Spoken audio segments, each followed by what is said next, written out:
مگه نگفتی من بیام اینجا درستش میکنی؟ حالا میگه دروغ بوده، من چیکار بکنم الان اینجا؟ ایروز دختر فراری امی گیلن، ایروزم خرسواری امی گیلن، ایروز توین، ایروز دلغک، ایروز خلفت، ایروز خفت خاوری امی گیلن. لاتونو بذارین بالاتر بی غیرتا. ایروز مردکن شسکول چکوند، ایروز اساولتم منگول چکوند. هزار بر من بگفتم ویری مشتی، امی مار خاخور خول چکوند. از اون جادوگر واقعی نیستم، از اون اسکلاشم. دیگه خله سرتشینه از شلاغوز باور بیرون، فکن آوا ازن کوز باور بیرون.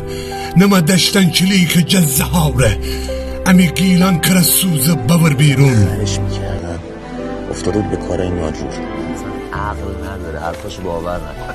بگفته گیل دختر بی سواده، پناهنده خودش دهنگوشاده. بیده بازار و شنشین خرابه، گیل دختر پاو سر پاو بناده.